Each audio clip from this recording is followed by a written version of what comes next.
Have you ever wondered how your favorite TV channel or OTT app runs so smoothly?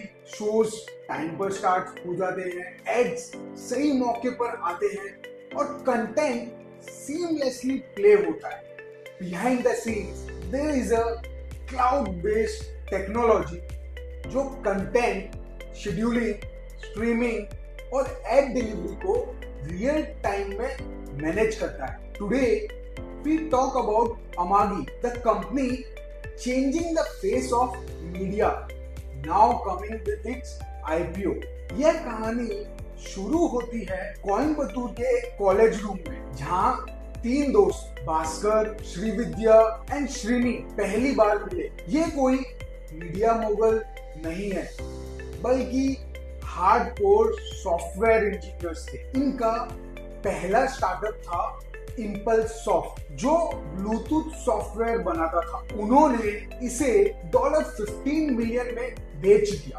पहले startup से पैसा भी आ गया, experience भी आ गया, पर उन्हें कुछ और बड़ा करना था. 2008 में बेंगलुरु के एक पार्क में ब्रेनस्टॉर्मिंग करते वक्त उन्होंने टीवी इंडस्ट्री को देखा. उन्होंने नोटिस किया कि टीवी एडवर्टाइजिंग सिर्फ बड़े ब्रांड्स के लिए थी. उन्होंने पहले जियो टारगेटेड एड्स शुरू किए, यानी एक ही चैनल पर दिल्ली वाला अलग देखेंगे और मुंबई वाले लोग अलग देखेंगे. यह बिजनेस 100 करोड़ क्रॉस कर गया था, पर इसके कुछ अपनी प्रॉब्लम्स थी. Running a TV channels has 3 big problems. First is high upfront cost. Second is अगर नया चैनल लॉन्च करना है तो फिर से नया हार्डवेयर खरीदो. It was slow and inefficient. And third is TV ads सिर्फ बड़े ब्रांड्स लाइक कोको कोला या यूनिलीवर के लिए था. लोकल बिजनेस के लिए यह बहुत महंगा था. अमागी ने इसी गैप को पहचाना. उन्होंने सोचा कि जब सब कुछ क्लाउड पर जा रहा है तो ब्रॉडकास्टिंग क्यों नहीं. यहाँ से अमागी का cloud as a software company की शुरुआत होती है. इनका बिजनेस मॉडल 3 सिंपल स्टेप्स में काम करता है, जिसे ये ग्लास टू ग्लास सॉल्यूशन कहते हैं. First is shifting physical control rooms to the cloud, जिसको ये लोग क्लाउड मॉडर्नाइजेशन कहते हैं. सेकेंड इज स्ट्रीमिंग यूनिफिकेशन, जिसमें कंटेंट को 300 से ज्यादा platforms like smart TVs, mobiles, apps and OTTs के लिए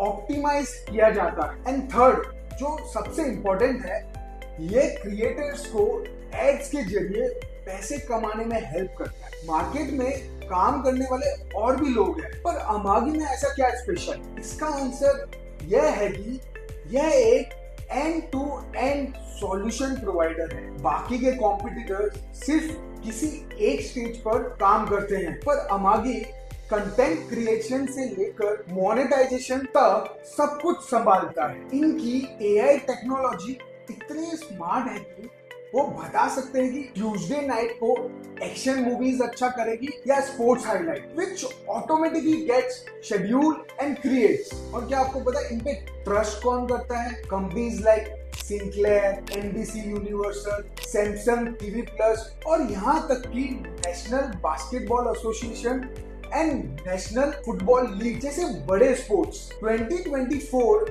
पेरिस ओलंपिक की ग्लोबल स्ट्रीमिंग भी इन्हीं के प्लेटफॉर्म से हुई. अब आप सोच रहे होंगे, इतनी बड़ी टेक्नोलॉजी, इतने बड़े क्लाइंट्स, तो फिर भी कंपनी लॉस में क्यों? तो दोस्तों, अमागी एक growth stage software as a service company में है. इनके लॉसेस का सबसे बड़ा रीजन था एम्प्लॉय कॉस्ट. FY23 में इनका 83% रेवेन्यू सिर्फ सैलरीज में जा रहा है. But here is the good news, efficiency is kicking in. FY23 में एम्प्लॉय कॉस्ट जो 83% था, जो FY25 में गिरकर 56% रह गया है. रेवेन्यू पर एम्प्लॉय, हर एम्प्लॉय अब पहले से ज्यादा रेवेन्यू जनरेट कर रहा है. इसका मतलब जो पहले FY23 में 0.94 करोड़ का रेवेन्यू पर एम्प्लॉय था, वो बढ़कर 1.38 करोड़ हो गया है। गोइंग फॉरवर्ड जैसे जैसे इनका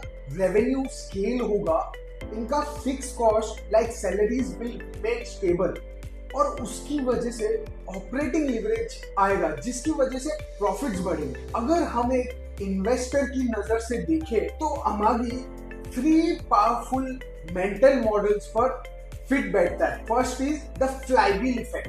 अमागी एक 3 साइडेड मार्केट प्लेस जैसा दिखता है। इसका मतलब ज्यादा कंटेंट प्रोवाइडर्स आते हैं तो ज्यादा डिस्ट्रीब्यूटर्स जुड़ते हैं, और अगर ज्यादा डिस्ट्रीब्यूटर्स जुड़ते हैं तो ज्यादा व्यूअरशिप्स दिखती है, और जहां ज्यादा व्यूअरशिप्स आती है तो ज्यादा एडवर्टाइजर्स आते हैं। यह साइकिल घूमता रहता है और अमागी की पोजीशन और मजबूत होती जाती है। Second is annuity based revenue. इनका रेवेन्यू मॉडल एक बार बेचो वाला नहीं है। इनका नेट रेवेन्यू रिटेंशन इज 126.9% है। इसका मतलब अगर एक बार क्लाइंट्स आ गया तो वो ना सिर्फ रुकता है बल्कि हर साल पहले से ज्यादा 26% ज्यादा खर्चा करता है। यह एक प्रिडिक्टेबल कैश फ्लो मशीन बन जाती है। Third is optionalities and network effects. Amagi सिर्फ स्टोरेज नहीं देती, उनके पास AI ड्रिवन ऑप्शनलिटीज है। वो स्पोर्ट्स हाईलाइट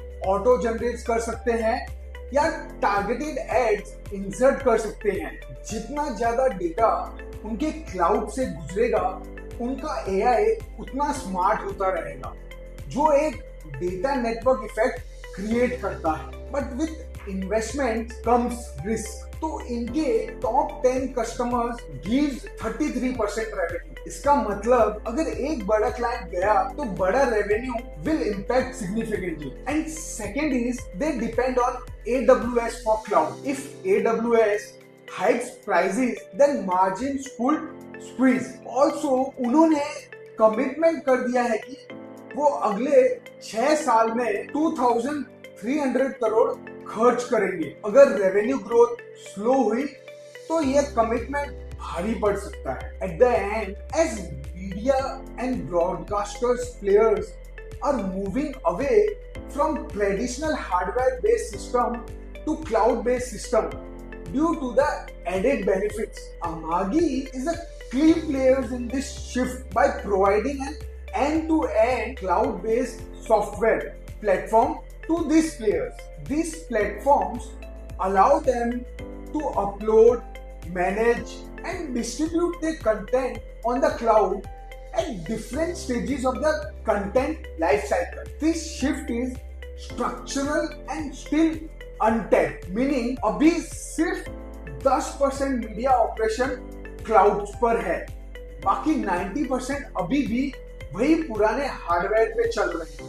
अमागी का total addressable market is $16.9 billion का है, और जैसा कि मैंने पहले कहा, इनका रेवेन्यू रिटेंशन 127% का है। इसका मतलब पुराने कस्टमर्स हर साल पहले से ज्यादा खर्चा कर रहे हैं। पर जब हम वैल्यूएशन की बात कर रहे हैं तो ये थोड़ा सा हायर साइड पे लग, क्योंकि ये एक लॉस मेकिंग है, तो इसको हमने प्राइस टू सेल्स पे देख रहे हैं। इसका price to cell is 7.6x के मल्टीपल पर ट्रेड हो रहा है। While we like the business model, but valuation remain at higher side. आपको क्या लगता है, क्या क्लाउड ब्रॉडकास्टिंग टीवी का फ्यूचर है? कमेंट करके जरूर बताएं, और अगर वीडियो पसंद आया हो तो लाइक करें, और ऐसे ही डीप डाइव एनालिसिस के लिए सब्सक्राइब करना ना भूलें। See you in the next video.